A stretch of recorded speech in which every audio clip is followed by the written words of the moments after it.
1 Tawarikh pasal 29. Sumbangan untuk pembangunan bait suci.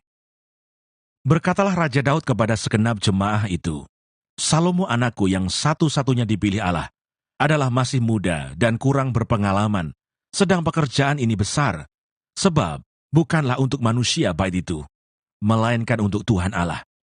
Dengan segenap kemampuan, aku telah mengadakan persediaan untuk rumah Allahku, yakni emas untuk barang-barang emas, perak untuk barang-barang perak, tembaga untuk barang-barang tembaga, besi untuk barang-barang besi, dan kayu untuk barang-barang kayu, batu permata shoham dan permata tatahan, batu hitam dan batu permata yang berwarna-warna, dan segala macam batu mahal-mahal dan sangat banyak pualam. Lagi pula oleh karena cintaku kepada rumah Allahku, maka sebagai tambahan pada segala yang telah kusediakan bagi rumah kudus, aku dengan ini memberikan kepada rumah Allahku dari emas dan perak kepunyaanku sendiri, 3.000 talenta emas dari emas Ofir, dan 7.000 talenta perak murni untuk menyalut dinding ruangan, yakni emas untuk barang-barang emas, dan perak untuk barang-barang perak, dan untuk segala yang dikerjakan oleh tukang-tukang. Maka siapakah pada hari ini yang rela memberikan persembahan kepada Tuhan? Lalu para kepala puak dan para kepala suku Israel, dan para kepala pasukan 1.000 dan pasukan 100, dan para pemimpin pekerjaan untuk raja menyatakan kerelaannya. Mereka menyerahkan untuk ibadah di rumah Allah 5.000 talenta emas dan 10.000 dirham, 10.000 talenta perak, dan 18.000 talenta tembaga, serta 100.000 talenta besi. Siapa yang mempunyai batu permata, menyerahkannya kepada Yehiel, orang Gerson itu, untuk perbendaharaan rumah Tuhan. Bangsa itu bersukacita karena kerelaan mereka masing-masing, sebab dengan tulus hati mereka memberikan persembahan sukarela kepada Tuhan. Juga Raja Daud sangat bersukacita. Nyanyian pujian Daud. Lalu Daud memuji Tuhan di depan mata segenap jemaah itu. Berkatalah Daud, "Terpujilah Engkau ya Tuhan, Allahnya Bapa kami Israel, dari selama-lamanya sampai selama-lamanya. Ya Tuhan, punyamulah kebesaran dan kejayaan, kehormatan, kemasyuran dan keagungan. Ya, segala-galanya yang ada di langit dan di bumi. Ya Tuhan, punyamulah kerajaan, dan Engkau yang tertinggi itu melebihi segala-galanya sebagai kepala. Sebab kekayaan dan kemuliaan berasal daripadamu, dan Engkaulah yang berkuasa atas segala-galanya. Dalam tangan-Mulah kekuatan dan kejayaan. Dalam tangan-Mulah kuasa membesarkan dan mengokohkan segala-galanya. Sekarang ya Allah kami bersyukur kepadamu dan memuji nama-Mu yang agung itu.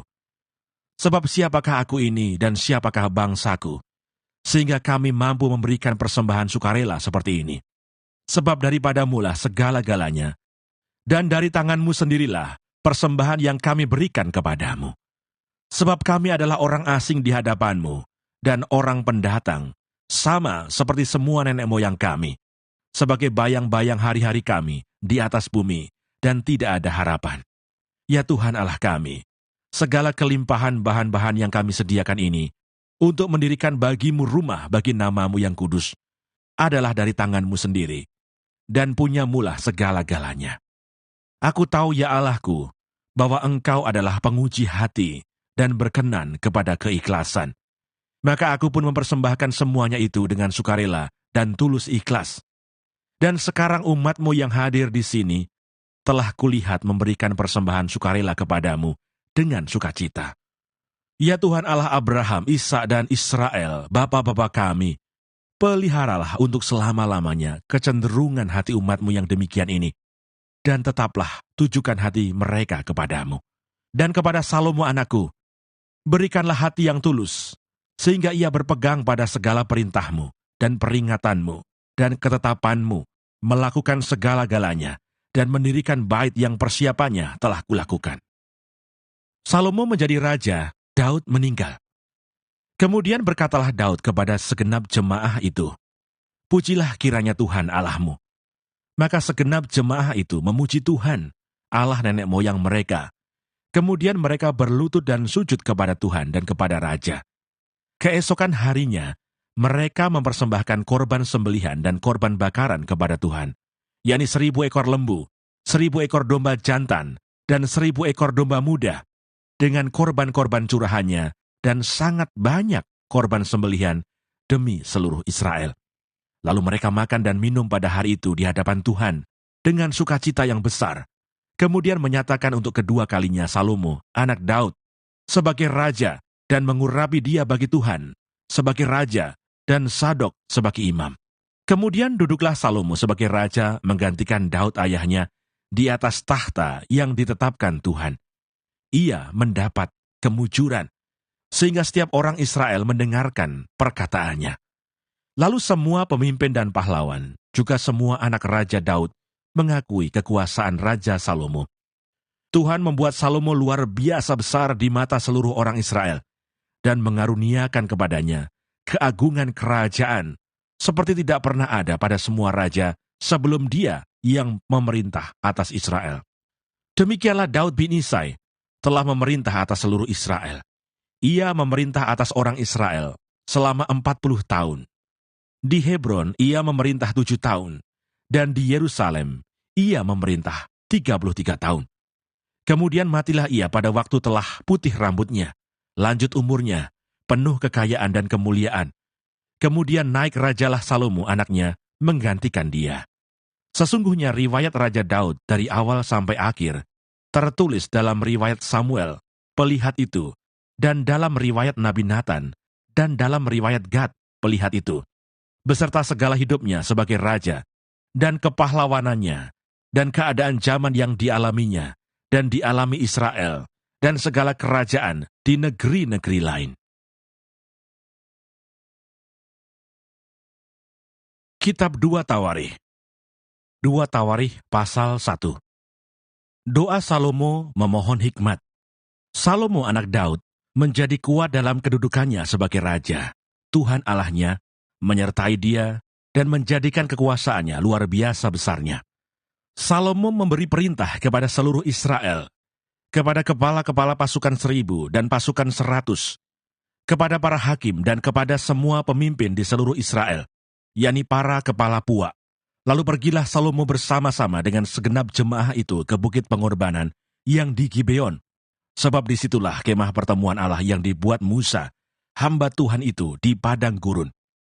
Tetapi Daud telah mengangkut tabut Allah dari Kiryat Yearim ke tempat yang disiapkannya bagi tabut itu, sebab ia telah memasang kemah untuk tabut itu di Yerusalem. Namun mezbah tembaga yang dibuat di Bezaleel bin Uri bin Hur masih ada di sana, di depan kemah suci Tuhan.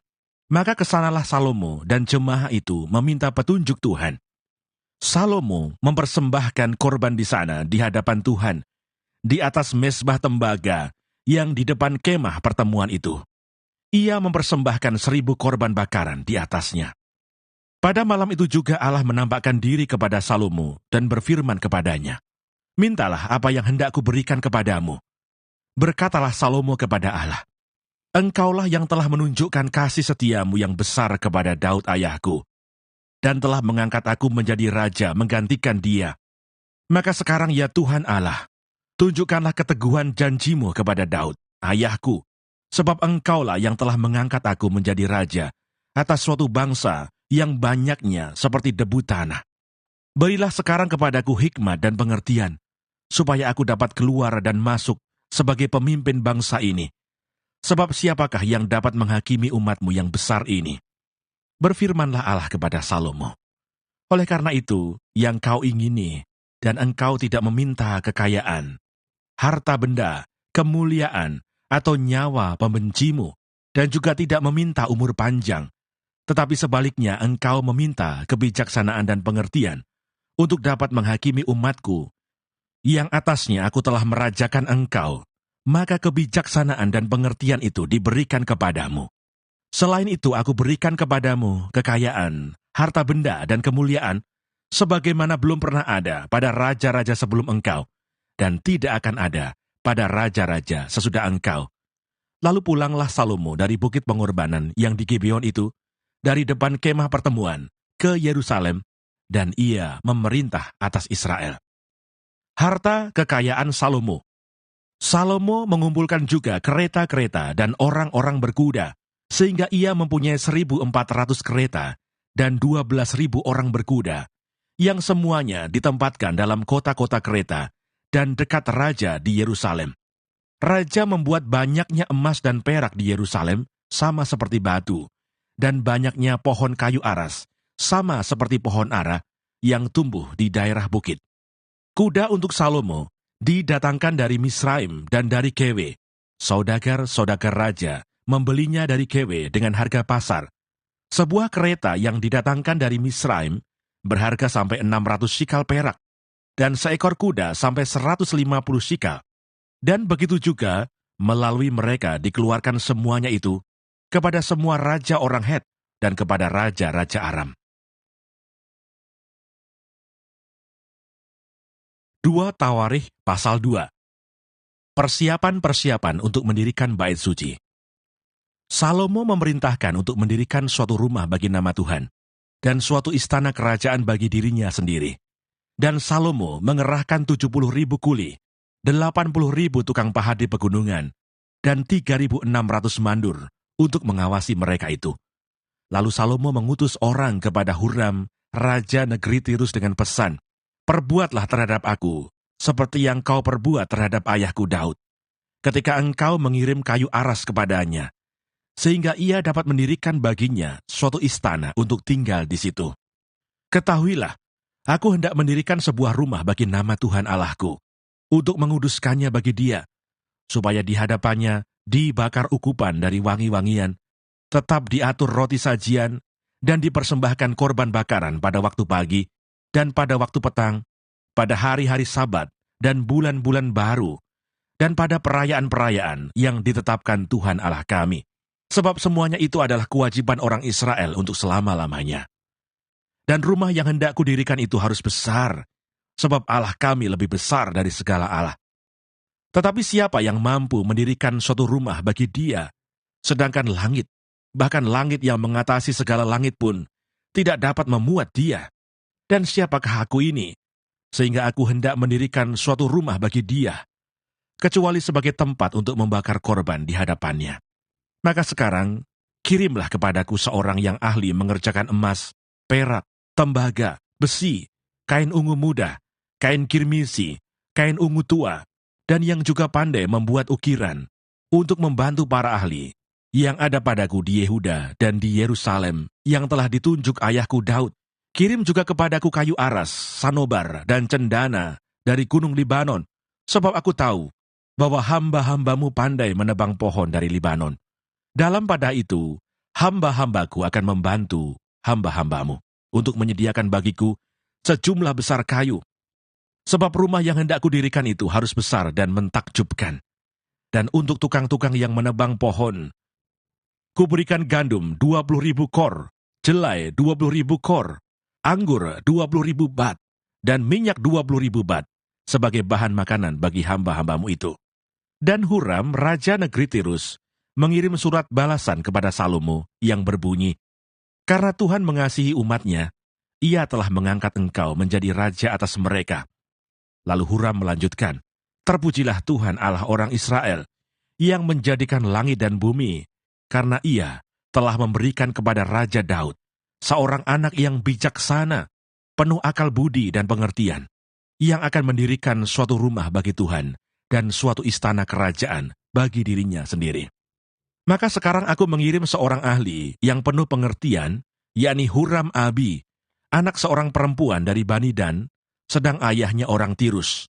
Ia pandai mengerjakan emas, perak, tembaga, besi, batu, kayu, kain ungu muda, kain ungu tua, lenan halus dan kain kirmisi, dan juga pandai membuat segala jenis ukiran dan segala jenis rancangan yang ditugaskan kepadanya, dengan dibantu oleh ahli-ahlimu dan oleh ahli-ahli ayahmu, tuanku Daud. Baiklah sekarang tuanku kirim kepada hamba-hamba tuanku, gandum dan jelai, minyak dan anggur yang telah tuanku sebutkan itu, dan kami akan menebang kayu dari gunung Libanon, sebanyak engkau perlukan, dan membawanya kepadamu dengan rakit-rakit melalui laut sampai ke Yafo, dan engkau dapat mengangkutnya ke Yerusalem. Lalu Salomo menghitung semua orang asing yang laki-laki yang ada di negeri Israel, sama seperti yang pernah dilakukan Daud ayahnya.